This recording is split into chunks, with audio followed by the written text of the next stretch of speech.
gosh, where do we start?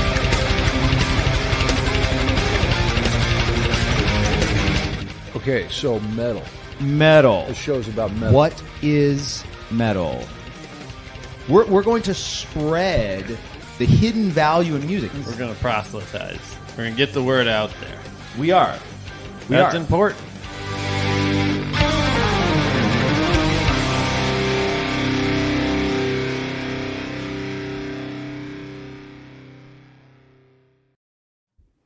All right.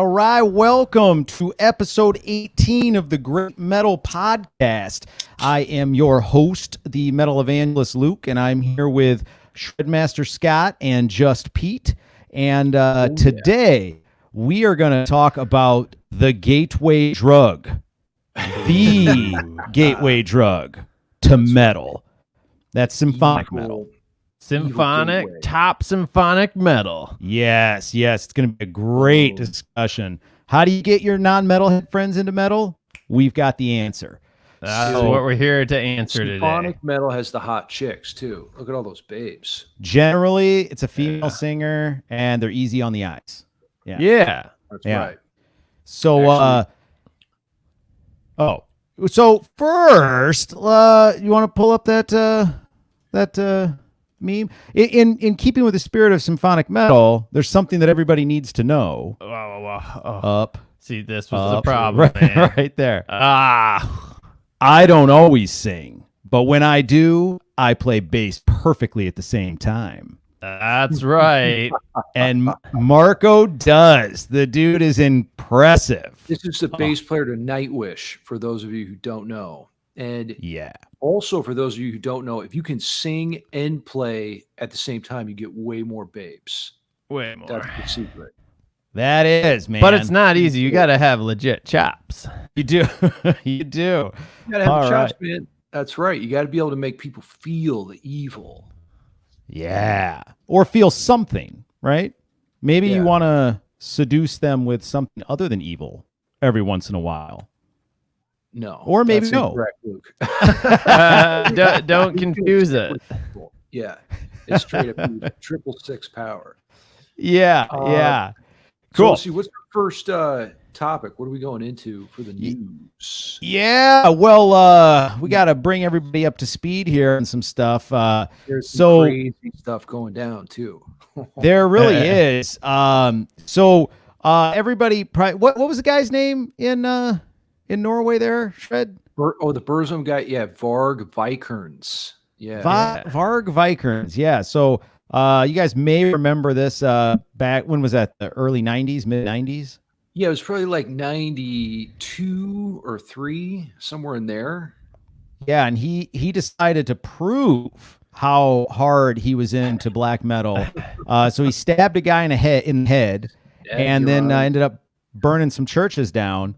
And fast forward about 18 years here, and some dude in Louisiana decided that he was going to show everybody how black metal he was, and burned some churches down. Just got sentenced to 25 years in prison and $2.6 million in restitution fees. Well, dude, $2.6 million. Do you think black metal is an MF game? It's not a game. It's not a game. At this black metal cat. He's just like thumping on that guitar. He's probably shredding. It's probably like a bass and a guitar. Pete, I got a question for you. Is black metal a motherfucking game? No. The answer is no. This is real shit. This is not a game. Just look at the seriousness in his eyes. Like, he's so focused. It's so true. Looks like a BC Rich. And that beard, that is one of the best metal beards I've ever seen. No offense, Shred. Yeah, it's like a cat beard. I'm actually working on my girth. It's getting like wider, kind of like his, but his is like all the way out here. Well, it's like blowing in the wind. Yeah. That's a good cat. That's a good cat. I feel like most cats are not that well endowed with beards, but this is like an exceptional pussy. Yeah. And, so, it is interesting, like, when these things happen, it really seems to exclusively be the black metal guys. Other genres of metal, I don't know. They're not burning buildings down and stabbing people in the head. So maybe it's not a game. sirree. No, there's no games being played here. Hey, for whatever reason, they just took it so far. It was like your allegiance to the craft is everything. Are you willing to sort of step outside the bounds of society and just go nuts? And you shouldn't do that, by the way. It's not, because now the problem is you're in jail for the next 25 years and you can't make any black metal. So instead, you should maybe not burn down the churches, but still write the music. That's just play hard on your guitar. Yeah. Not out with matchsticks. Definitely a better strategy. Yeah, this dude got like 2 churches, I think, and it turns out his dad was like the sheriff or something, and so he actually made the arrest. And it was like, oh, dude, that's tough. That's tough. And the guy like totally recanted afterwards. He's like, oh, what have I done? This was a huge mistake. Let's just rewind. But it's too late. It's too late. It's too late now. So we can do better, as I often say. Yes. Black Metal Cat can do better. That Black Metal Cat. It's Black Metal Cat. Yeah. Like, how is he going to play with those paws though? With all the fur, he's gonna lose it. Well, he's got little bean toes. Yeah, there's little bean toe pads. You can't see them, but all cats got those. That's how he plays. Yeah. What model of guitar is that, Luke? Is that a BC Rich? Looks like I don't know. You'd have to zoom in on the head of it. It's got like an axe head. Yeah, like the logo there. Because all BC Rich, they have the BC Rich like signature on the front of it. Yeah, no, I know. I understand. You're just destroying me here. Asking for high-tech things like zoom in. Unreal. Yeah, it definitely had custom inlay. That is not a fretboard inlay that you're going to see on any standard BC Rich or probably any other guitar. Yeah, that does look like a customized inlay there. Yeah. What else is going down? Yeah, so Varg Vikernes, actually, to wrap up on that, he got banned from YouTube after he killed Euronymous. He went to jail for 15 years. Got out like, when was that? Maybe just 5-6 years ago or so. Started a YouTube channel, just talking some crazy stuff. He was still total hard ass. And then YouTube got wind of what Varg was up to. Double V, and now he's banned. So that's tough because, man, if you don't have a voice on social media, you don't have a voice at all, pretty much. So, well, yeah, he's gonna have to go to Vimeo, and we all know how many people use that. Vimeo. That's like maybe he can hell. Yeah, maybe he can get on TikTok, make some short messages for the kids. Yeah, if you could, dance it up to like some good Burzum songs. That might work. Maybe throw in some Dimmu Borgir. Yeah. All right. Yeah. Well, so the other thing is, so some of you may know the band Accept. They had a very popular song back in the 80s called Balls to the Wall. I don't think they invented that expression, but that was their hit.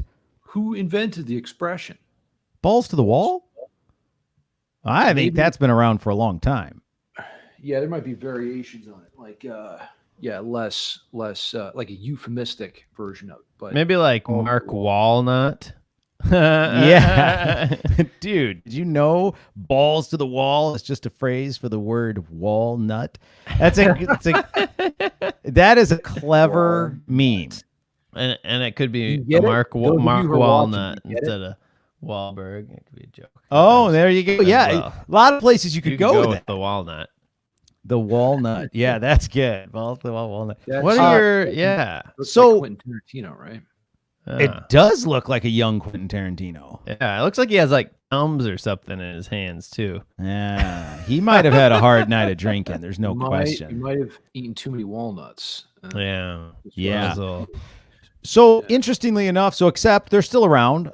They're a band from the 80s, obviously from Germany, and so I think they were listening to our podcast throughout the month of October because we held this contest. And now they're holding a contest. Clearly, they got that idea from us. Yeah, contest. Very unique idea to the Great Metal Podcast. Right. The only one. Yeah, and but what you win in their contest is a little different here. So they're trying to get the numbers up of their new album, which is called Too Mean to Die. Well, they're trying to get up to like 500,000 plays, right? Like 500,000 plays. Which and would make like $2. Congratulations. Yeah, well, that's probably why they're trying to drive the numbers high, because you don't get much for it. But so the fans who help them hit various landmarks are entered to win the contest, and what you get is a gym outfit, and you get to go to the gym in that outfit and work out with the guitarist. Is this like a German thing? I mean, why would you want to do that? Or like Accept? Is Accept known for being jacked or something? I don't think so. They probably exercise. A lot of bands, if they're traveling, they need stamina, right? Look at pictures of them, see if they're jacked. Especially touring bands that tour a lot. I mean, you need stamina. So, there is Shred and I have talked about this before. There is a connection between, metal musicians and hitting the weights. Look at them guns. Yeah. And, so can't see my forearms in this shirt, but forearms are a great muscle to work out because, everybody can see them, right? Yeah. So it's like you gotta work on the forearms. Plus, it helps with your masturbatory chops. I was gonna say, that's gotta help. I mean, even with left-hand technique, that's gotta help. Having a strong forearm. I mean, holding those chords, and I don't know, maybe not. Couldn't hurt. So I mean, I don't know what does everybody think about? Would you go and work out in custom gym clothes with your favorite metal musicians? Well, let's say John Petrucci. If it was John Petrucci, then yes, because I know that John Petrucci, he's an avid weightlifter. I know he consumes like the whole bodybuilding scene. His hero is like Ronnie Coleman, like 8-time Mr. Universe. Okay, I get that. Yeah, exactly. When he's squatting like 800 pounds. Yeah. But like just some random band, like that's not known for their physical fitness. That seems like a non sequitur, but I don't know. It really does. Was there anything else? I'd probably still do it because I'm probably going to be working out anyways. There you go. Okay, so we got one taker. Pete's up for it. Yeah, I just feel like that would be odd. I mean, like even with like John Petrucci, okay, I'm gonna want to talk to him about music maybe or something, and then like how do I do that in between like bench pressing and doing some barbell curls? You know what I mean? It just seems like such an it's like going on a date, only instead of going to dinner where you can talk, mandate. It's like You're go required to go. I don't know, skydiving. Now the nice part about going skydiving on a date though is it gets the adrenaline levels up, which increases the arousal level in human beings. That's true. So that might be a strategy there. But do we have anything by Accept we can play? Not to put you on the spot, Pete, but I don't think like their new track. We'll give you a minute to get it up, but it's in that article. If you have the article pulled up, or if you just it's trending on YouTube. I listened to it. It had like, what did it have? It had like almost 400,000 views, maybe.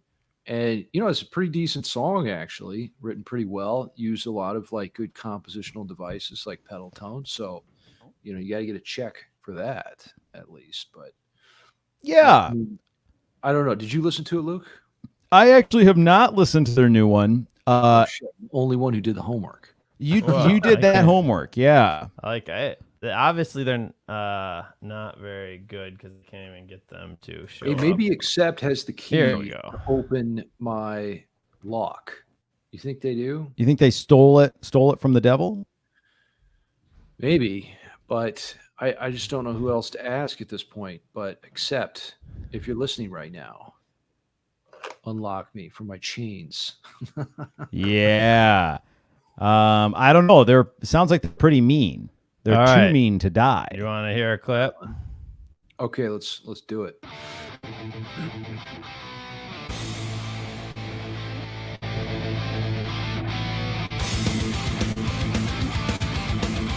They got like a biker thing going on here.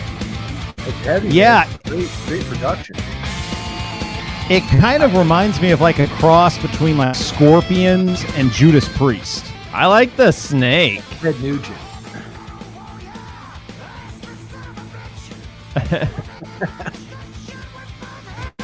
Sounds like Brian Johnson a little bit. Yeah. Amazing. Yeah, those Germans, they've got that great ability to get their. I saw. Oh yeah. I saw a video. Yeah. Well, they were skydiving right there. There you go. Oh, they know. So after the gym, these guys are going to take you skydiving to get your arousal level up. Yeah. And then they're they gonna might do all of it. They did sound like AC/DC. Yeah. Like a the vocals for sure. bit. Yeah. Brian Johnson action in there. Yeah. Yeah. Going skydiving, that'd be a great date, right, Luke? Maybe we should do that on our man date. Yeah, depends on what you're into, and what you're trying to accomplish. I find people skydive without chutes the other day. People do this. I don't know if you guys ever seen it. Like into lakes or no, they just have someone that- like hand them a chute on the way down, but they jump out of the plane without a chute, and then another guy will like follow them, and then they'll connect at some point, and then they'll pass the Hopefully. chute off. Mm. that's like it's like boy the thrill of skydiving it doesn't do it for me anymore. Now I gotta try it without a chute. Yeah. Next level. Now I was watching a video on squirrels and cats do the same thing. What they do is they just like floof out when they fall to like get their terminal velocity. Basically they hit like too slow. It slows them down enough. They can't get going too fast to hurt themselves, and then they tuck in right at the end to like get shock absorption. So rock absorption. Just like our heavy metal cat. Yeah. There he is. Ugh. There's that Oh. son of a- That's some rock absorption right there. Yeah, Luke, do you dude. think black metal is a game? Is this shit a game or what? I don't think it's a game. No. I don't play It's it, real. so it's probably But not a game. Black metal game. So Yeah. let's see. Symphonic But- metal. Yeah, symphonic metal. Symphonic metal, man. Yeah. So we actually in our outline we titled this "Classical Meet Metal" because that's kind of the game here. So and I mean, and Shred, you talk a lot about the metal. A lot of different metal subgenres borrow heavily from classical, particularly like progressive metal borrows heavily from structural the compositional structure of classical music. Yes. But they don't always include orchestra elements like string instruments and brass and woodwinds and that kind of thing. So when did that happen, Luke? You were doing like some history on this stuff, right? Yeah. So really, what most people attribute the beginnings, so it wouldn't really be like full on symphonic metal, but the beginnings of symphonic metal really began with a band called Celtic Frost, which I believe they're German or from the Netherlands, something. So here it is. So this album, Into the Pandemonium, we actually have a clip that we can play. They were a death metal band, and they started incorporating a few elements of like cello and violin into their music, and as well as like they had a female opera singer. Did you have a specific clip? Because there was a Celtic Frost one in here. Well, crap. Threads of Fate? No. It should have been Celtic Frost. I You can might pull just one have to up. pull up an old YouTube video. Okay, These guys yeah. were like 80s, you were saying, Luke? When did they first release their first album? Yeah, 82 maybe, or And did they have 84. orchestral elements in the first record, or did it take them time to do that? You said they started as like death metal. Yeah, it took some time. So like Into the Pandemonium was not their first album, I do not believe. Oh. Celtic Frost. So anyway, so these guys, they were experimenting with some stuff. So Into the Pandemonium was their second studio album, and they're a Swiss band. Zurich. Back then, it was called extreme metal. It wasn't. I guess death hadn't really caught on yet. So is this Into the Pandemonium? What is?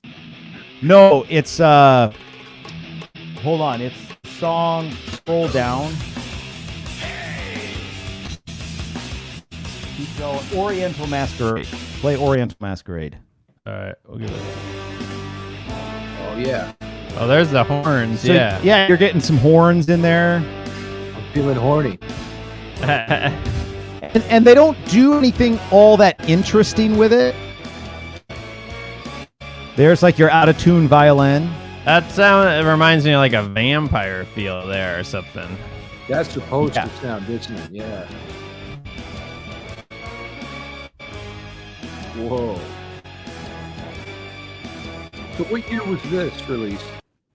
So that was released in 1987. So their first album, I think, was like 84 or something like that. Wow. First symphonic metal. Yeah, 1987. So they started incorporating that. And so then there was this other band that was forming at the time, a death metal band that we've actually featured before on this show called Therion. And Therion, I mean, so they're a death metal band. Do I do the other cover of Darkness? No, right there, down one, right there. So this was Therion's first album called Of Darkness. It's got death on the cover. This I believe was 89, maybe. 89. Let's look it up real quick. It was 91. It was 1991. So they were around in the late 80s, but they didn't have anything released. So they're a death metal band. Also they're from Sweden, and they hear Celtic Frost is from.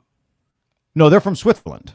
They're Swiss. Oh, yeah. Shoot. Okay. So, but they hear this album, Into the Pandemonium. They also got their name Therion from a Celtic Frost song or album that reference. It's called To the Mega Therion, which comes from a poem from some famous poet. Anyways, so they get their name from Celtic Frost. And then they hear Celtic Frost doing some of this experimental stuff, and they decide to really take it to the next level. And so, but it took them a couple albums because, their first couple were straight up death metal, just a lot of grunting. And then they released an album called Voven, which I believe we have a clip here that you can really hear what they're doing. This would be when they the orchestration just started getting going from more straight death metal and incorporating some of that Celtic Frost stuff here. Yes, very much so. All right, let's listen to it.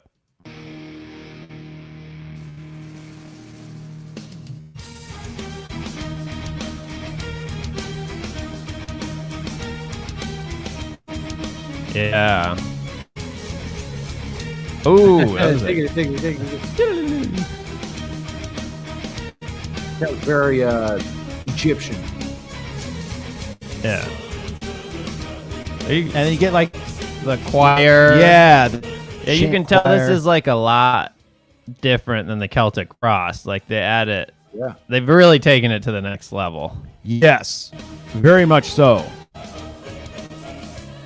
So the guy, the founder of Therion, was a guy named Christopher Jansson. And so he's death metal, but then he's like, I really find a lot of these classical elements to be really interesting. He's also, in my opinion, one of the best riff writers of all time. He comes up with the most memorable, it's like the catchiest melodies and riffs. But they're like, they sound like something you'd hear on radio, yet they're metal. So you never will. But I mean, just you never will. That's he's a hook writer. Yeah. It looks like actually there's a connection with Aleister Crowley, the Satanist too. To Mega Therion is Greek for the great beast, and was used as a title by the occultist Aleister Crowley. Ooh. Yeah. Yeah. So So metal, that's a rare combination right there. All right. We love it. We love it.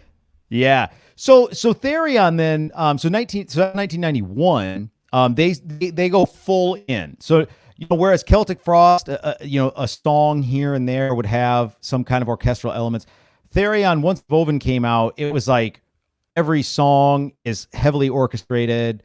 And going that's become like a huge trend, right? Since then, there's a lot of bands now that combine the symphonic elements with metal. There's so much contrast in it, I think, is part of the reason why it works, Yeah, absolutely. And I love the bringing in, you bring in a different instrument.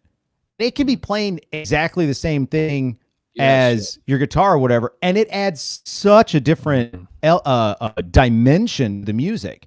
And so yeah, when he's bringing in, I don't know how many different instruments you have in like a standard orchestra, but it's what, 30 something? 666. So you have about 666 dimensions to your music that other bands doing the same thing, in different metal genres don't have. I mean, it's just incredible what you can do. Metal, typically the production aspects of metal are, let's just make it loud as hell, just 11 out of 10 volume. So what happens when you do that is the dynamic range isn't very much. But with orchestral instruments, because of the vast range of all the instruments involved and a lot of other things too, and the timbre and how you mic them all, you have to leave, there's less compression. So you have to leave this room for dynamic range in the recordings, which, I think is a good thing to an extent. It gives more of like a rise and fall and things, Yeah, I mean, it fits the journey too, right? I think we were going to touch on the idea that theme, fantastical themes. I hope I'm not jumping too much, but a lot of that. Don't you jump the gun on us, bro. That's what's in the gun. Will get you. Oh. Yeah. Yeah. Do not let him catch. He's the death metal cat. Is like, dude, what are you doing bringing in any of this orchestration here? It's just like sacrosanct. That's true. He's a purist. Yeah, but but the idea of like fantastical themes, the idea of, I mean, just look at this.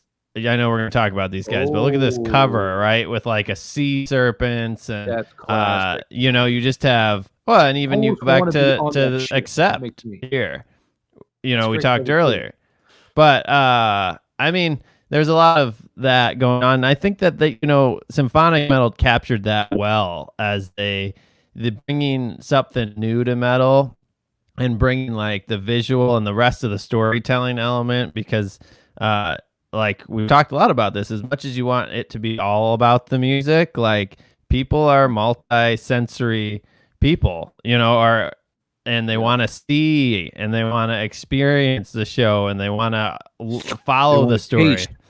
They want to taste the show. They want to lick it right up. It's quite the slurping sound there.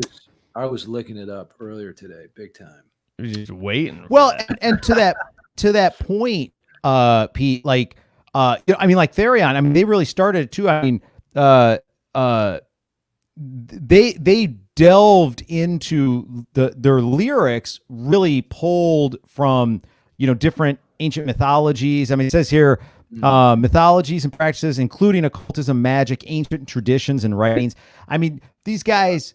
That whole like mystical element was very interesting to them. And there's no question that as they were writing the lyrics about that kind of stuff, they were writing the music to reflect some of those themes. So if you're dealing with, I don't know, earth spirits, you're going to write something that tries to musically tries to reflect earth spirits, right? Yeah. And that's a really good thing, because it gives you parameters when you're writing. Yeah. These limitations are liberating, actually. Whenever you try to write, try to, give yourself some guidelines. Yeah. The orchestration bring kind of an effect that a lot of this music is telling more like bigger, grander scale stories and things. I mean, that kind of fits with movies, right, too, because film score, traditionally is very orchestrated. So, yeah. So, what are some other bands in the genre that are influential when it comes to symphonic metal? Right. So Therion's actually still around today. They're actually releasing a new album. It was supposed to come out this year, but it looks like it got pushed back. It's called Leviathan. Nice. Yes, could be very, very cool. Nobody knows much about it. So they're still around today doing incredible stuff. But so they got this whole genre thing really like solidified in terms of like the direction. But then you had some people come along that took it to the next level. Somebody always takes it to the next level, right? And so what you had in 1997, so about 5 years later, was you had two bands come out, iconic bands, Nightwish and Within Temptation. And these bands took the orchestration, I mean, just made it so integral to their entire sound. And then the production value went way up too between the early 90s and the late 90s. So we got a clip here of Nightwish. So, I mean, listen to the orchestration here. It's like it's on mute.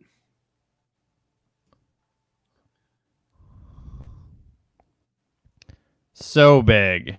I got no sound on this one, guys. Oh, crap. Oh, man, we're just over here like... I wish this thing would like it makes you check this box every time. So I'll admit this is my fault, but it's like a 10-step process. Plus anyways, I can complain for a while, but we'll just go back and listen.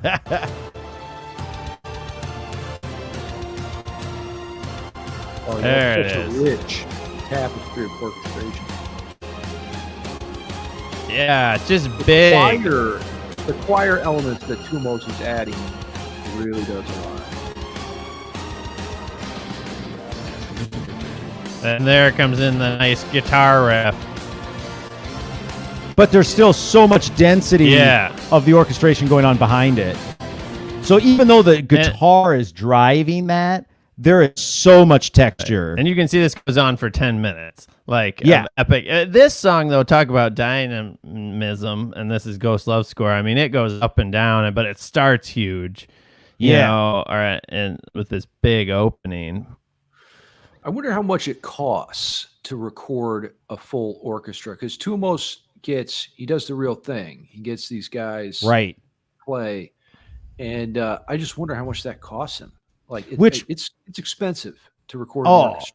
Really it must be, and to that point, Therion does the same. They and when they tour, they'll typically hire local orchestras to play. They don't have like a touring orchestra. That would be just not feasible. Right. Well, I mean, we talked about Trans-Siberian Orchestra in the past. They like bring in local orchestras. Right. A lot of their shows. These guys can actually sight read music, so it's like, it's not that hard. Well, like guitars, like how that would never work with guitar players.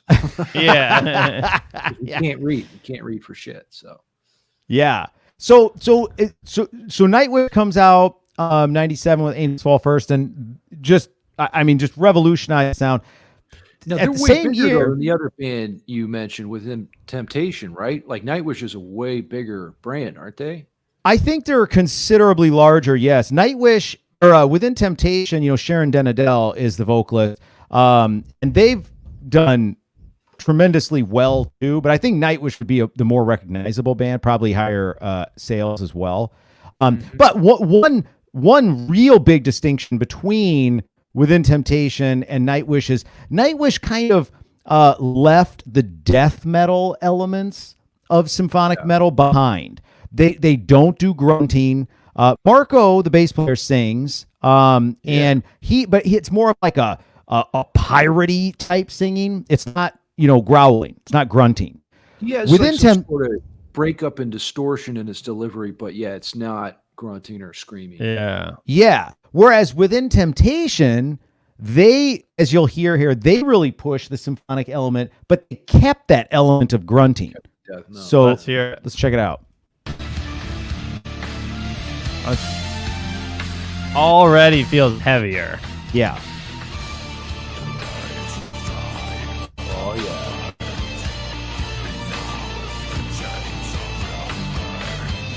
I love that.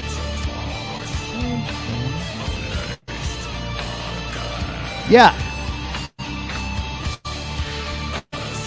And yeah, tone too. Yeah. Yeah, and of course, then they have Sharon Denadell is the primary singer, so they have Beauty and the Beast thing going. But you know, the orchestration takes a bit of a back seat to Within Temptation, at least earlier on. More like texture in the background, just a supporting role. Yeah.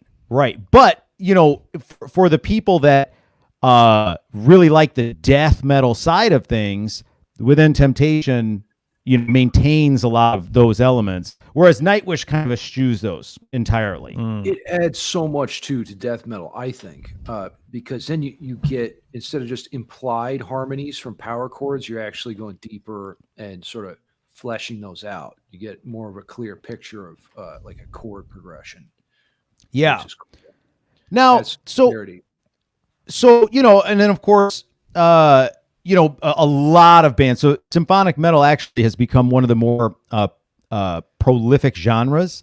There's a lot of bands in that genre. I think the vast majority of them though don't use real instruments. They're using, you know, whatever you call them, patches or synth patches. Like samples, Symphony X uses samples. You know, Romeo programs everything himself. Right. It's really hard to make that, you know, sound real. I do some of that too, and yeah, it's just, oh man, it's hard to make it sound just like the real thing. Some people are really good at it and can pretty much fool you. Other times you're like, no, that's not it. It wouldn't pass Black Metal Cat.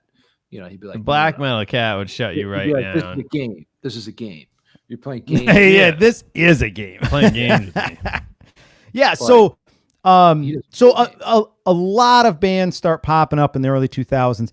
And then of course there's some very notable ones like of course Avantasia, Tobias Sammet's. Can you give us like an idea of how big these bands are, like Nightwish versus Avantasia? Like what's the sales on these guys? Nightwish is gotta be the biggest, right? Sales are actually hard to find sometimes, especially because a lot of these bands do a lot more internationally than they do here. One of the maybe one of the best ways, and I'm just trying to look at it here, is to look at like average listener count on like Spotify or whatever. That's a good way to measure it. That's a good way. It's not a bad idea, because like, say here's an Avantasia video, and we'll listen to a clip here. But you know, this has 80,000 views on YouTube, but it's hard to say like. But it came out in 2015, so it's like, are people listening to their current stuff now? You know, that's right. What Spotify probably gives you a little bit better of that. Do you want to listen to this clip? Nightwish has got to have millions of views, right? Nightwish is way bigger. Nightwish has probably got a couple million average monthly listeners. Yeah.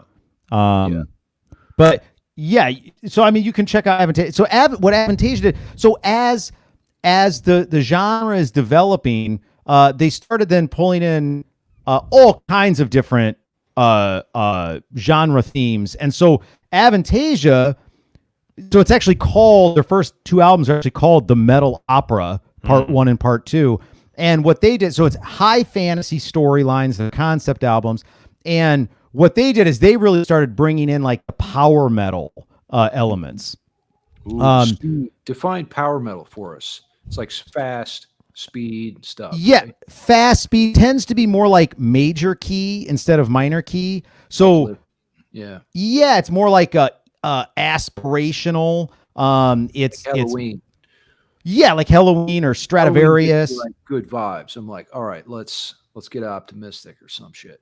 Yeah, totally. And so Avantasia, fantastic. So, but you can tell. So the very first song is actually called Prelude or Prelude, and so right there you're like, well, that's a classical concept to have a kind of prelude. Yeah, to have a prelude to your music.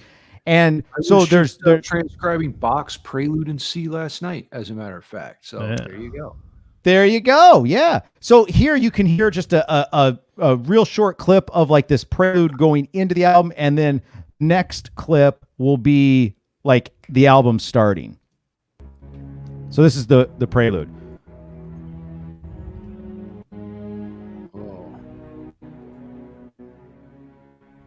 We're about to get some themes here. Hero's journey. Yeah. Hit me hard. Yeah, it's like It is aspirational. That's the perfect word for it. Aspirational. all right. And then, so that goes on for, a minute and a half or something. It introduces you to some of the themes that he's going to come back to later in the album. But so then it's an overture. it's almost like an overture. Yeah. Oh. And then, once that's over, they hit you and you're in for the ride. Hit you like Black Metal Cat.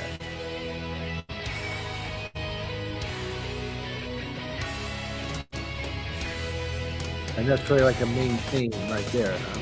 Yep. Oh yeah. Power metal.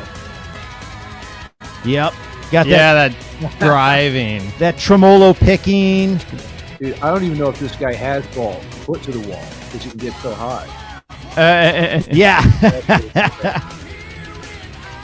Yeah. So that's double very bass, cool. fast double bass.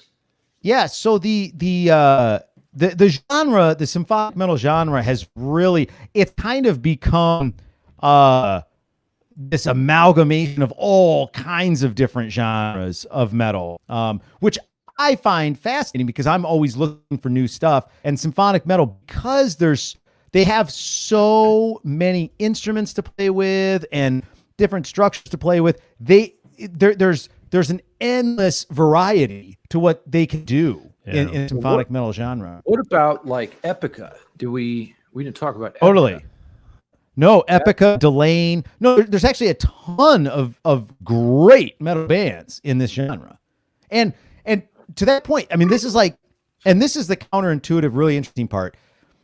Because symphonic metal can be very complex, not necessarily complicated, but complex, you wouldn't think that's a great place to start when you're introducing people to metal.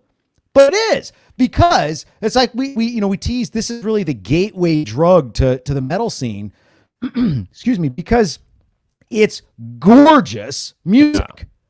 It's so what it does to your ears.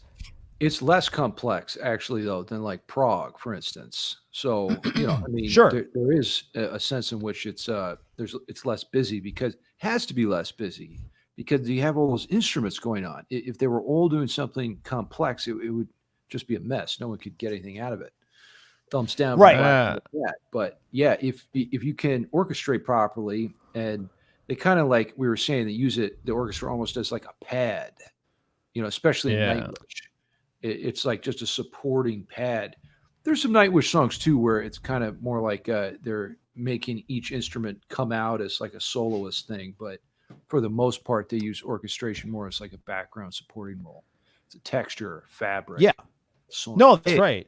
Let's do a quick call out here for anybody watching. Comment, let us know your favorite symphonic metal bands. You can also shoot us a message at greatmetalpodcast@gmail.com.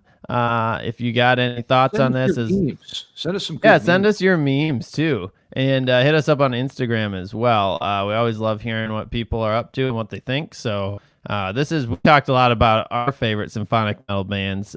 Let us know what you think. Well, we haven't even scratched the surface. No, we haven't. But I just wanted to call out. Yeah. Because you said, there's so many in here. There's probably some we don't know, right? I'm sure. No question. Yeah.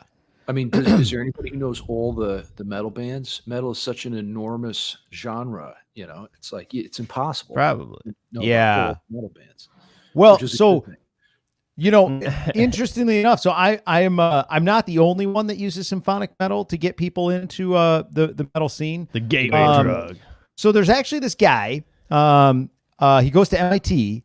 That's Massachusetts Institute of Technology, which is like, it's a very, very, very prestigious like engineering technology school. I think that's where Matt Damon went. Right? Is it? Could be. No, he went to Boston University. I was making a joke about Good Will Hunting, that movie. Oh, I never saw it. He was like, So anyway, this guy, his name's Albert Wong, and he started a website, and it's called Albert's Beginner's Guide to Symphonic Metal. Oh, And he has on here a list that what he calls his quick start guide, and it's bands that he uses to get people into metal, and he's got all these on there. What better way to get people into metal than get them into your car, man. Get them in your car, and then they're in your control. Yes, none of your friends like metal, but it's your car, and it's Tom Cruise just like laughing it up. You know that that wicked grin Tom has, like he's a Scientologist who knows everything and you don't. It's that grin. Yeah. So first you do have to trap them, because if you tell them symphonic metal, then they're gonna be like, "Oh, I'm metal, I'm out." But you got to trap them, and then they'll be like, "Wow, I do kind of like this." Just make it like a cross country drive though, so you got some hours to get some reps in. That's gonna have to be a give and take. You might have to power through some of their shit too. Yeah. Now, would that be more or less cruel than locking the windows and farting? Or what do they call that? Dutch oven? Yeah, Dutch oven in the car. That's pretty bad. Dutch oven's pretty bad. Yeah. I think people would rather listen to metal. Yeah. You're going to lose your hearts at that point. You're going to lose your Zelda hearts if you just get way low. Yeah. Shout out to Matthew Corns. He did say symphonic metal is a gray area for him. He needs to listen to more things like Epica, and we did talk about Epica here a little. Epica is great. Again, like I would say, you want to hit those bigger symphonic bands to start, because they have a lot of. Simone Simmons is like a big draw and appeal. She's probably the hottest babe in symphonic metal. Her and Florian. The thing about these girls though is they're the total package. They have the image, but they also have tremendous voices. Yeah. Oh yeah. Yeah. They're not just posers. That's Floor right there, right? That's Floor. Yep. Yeah, that's Floor. Like Floor for some reason, but because she's in a weird costume. Yeah. So she's got claw marks on her. Was that Delane? It might be the band Delane. Yeah, pretty sure it is. Yeah. But I don't listen to them very much. Yeah. Looks like the black metal cat clawed Floriansen on her upper right breast. There. Yeah. I think it's a tattoo. It probably was. Yeah. She was trying to stop him from burning down a church. This cat is so hard. Yeah, but he's an MF. There's no games here, so you can't stop. Yeah, he probably clawed Floor, and then he went and burned the church down. And then he got a killer riff going. Yeah, standing in front of the flames. Yeah, that's the mistake. None of these guys that committing the crimes are then rocking heavy riffs in front of the crimes afterwards. Right, they need to be blowing the cops away with the heavy riff. Yeah. Or have a copy of your EP sitting there, so that it can be distributed. Yeah. But well, they get everybody, it's kind of like the car. They get everyone trapped in the courtroom with them, and then they just crank their music. They're like, guys, check this out. Jury, check this out. For my evidence submittal, I'd like to submit this album I wrote. Yeah. I mean, there is some strategy to that. I can see the strategy, but that's the topic, right? I feel like we need even more shows on this, but maybe we should do this format more with other genres or other subgenres. Yeah. You guys can let us know what you think. Do you like this kind of format? Because it's different. We're doing more of a historical, ride through time. Yeah, it's cool. And how different genres develop. I mean, we could literally talk for hours and hours and hours about this. The different influences and more about how Celtic Frost was influenced. To start including symphonic elements. Who were they listening to? Probably Gustav Holst and Stravinsky, but I don't know for sure. And probably Wagner and some other guys like that. Could be, yeah. I mean, so they were from Switzerland. So I don't know. I mean, they're right there in Mozart's backyard and Beethoven. Yeah, he was Salzburg. Which probably mowing the lawn, when they were kids. That could have been it. And then he's been gone for a while. He died at 35, so young.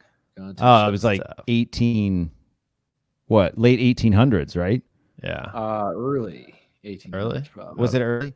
Because there's that movie about him, Amadeus, which won an Academy Award in like, I don't know, 1980 or something. He didn't even make it to 1800. 1791. Okay, it was late 1700s. Yeah. You're thinking of Beethoven's. Beethoven was lived in the 1800s more. Yeah, he was a little later. Yeah. Yeah. Well, so anyway, I mean, again, I'm just gonna like roll through a bunch. Yeah, roll through some names really quickly. quick. I mean, so obviously we've talked about bands like Nightwish, Within Temptation, but yeah, like Epica, Sirenia, Delane, Camelot, Leaves Eyes, Xandria. They're not around anymore, unfortunately. Sonata Arctica, Symphony X, Blind Guardian. I mean, there's just a ton of them. Eden Bridge is another big one. Yeah. Visions of Atlantis. You saw the cover to a Visions of Atlantis album earlier. Yeah. I mean, they're good good on that ship. That's such a cool cover that I wish I was on that ship having a beer as it was going down, just to enjoy the moment. You know. Yeah. Would you have a beer with me on that ship? You know, if it were at the end of my time, that might not be a terrible way to go. But I wouldn't want to do it right now. Luke doesn't, because we got more people to proselytize over to the metal scene. No, I like this. It says Visions of Atlantis, a symphonic journey to remember. Yeah. Right? Like again, that's the idea of the fantastical and the story, and like it's big, a journey to remember. If you had Black Metal Cat on that, then we just cash in on his 9 lives, right? So we could just take one, and then we're right back at it. So I think if you had Black Metal Cat though, he'd just be blowing that sea monster away. Yeah, you get Black Metal, you wouldn't have to worry about it.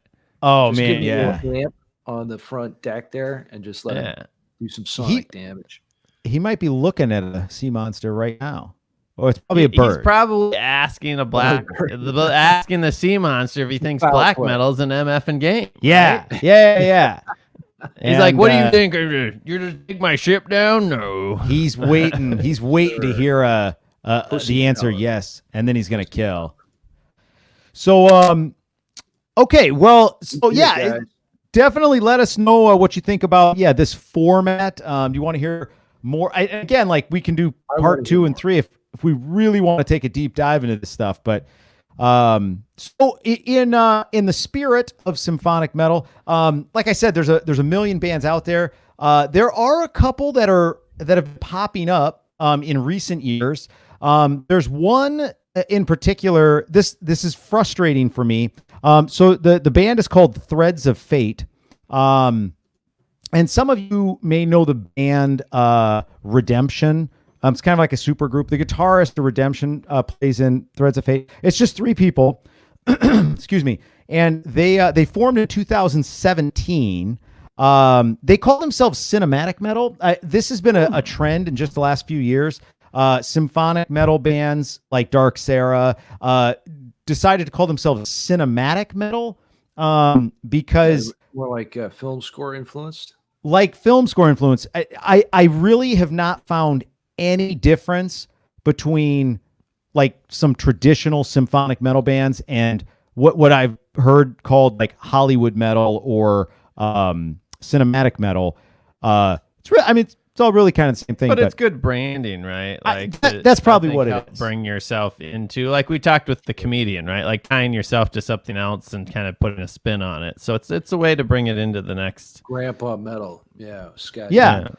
So Threads of Fate, these guys are a lot of fun.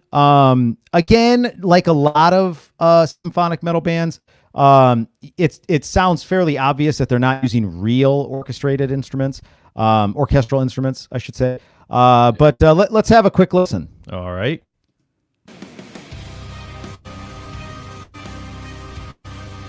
Really heavy bass. Yeah. I love it. I love it when you go up that octave. Yeah. There are the guys right there. Yeah, I love got the horn. I just am a sucker for the strings and this kind of stuff, Yeah. Now they also have clean vocals. Do you want me to jump? Is it clean later on in the song? I don't know about in this one. So here's the frustrating part with these guys for me. They formed in 2017.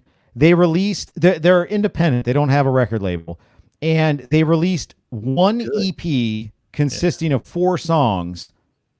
That's all they've put out in the last 3.5 years, almost 4 years. Slow. Yeah, and it's like we need more. We need more, guys. And now my understanding is that they're working on a full length album right now, and without any kind of representation. I mean, they're doing it all on their own dime, which is great. And you can tell there's pretty impressive production value. In their recordings there. That's what's slowing them down. That's why it takes 3.5 years right there. Yeah. But but to me that's frustrating. It's like you put out one song, you're like, oh, I gotta have more. It's foreplay, right? I was just gonna say that's foreplay, and you're looking for the main event. You want to. I like the foreplay. Don't get me wrong. I like the foreplay. It's just you can't have foreplay and then stop. Yeah, it's got to lead somewhere, right? Yeah. So, and 3 years honestly, is a long time to be tickling my fancy. Yeah, that's a long time. Yeah. You got to go the single route. You got to go the single route these days. But anyway, we should wrap it up. We almost done an hour. That's like how many bands do we talk about? A ton, a lot. Bands. That was a lot of bands. Yeah. So maybe anyway, if you're more interested in getting some more new symphonic metal bands, hit up Luke on Insta. You guys can DM back and forth and trade the best symphonic metal bands. Absolutely. Would love to throw out some. Would love to learn some new ones. Yeah. Yep. Cool. So yeah, let us know what you thought about this format. And we'll be doing more. It's a pleasure having you guys, those that got on and watched. And in the meantime, you know it. The world ends with you, so make it metal.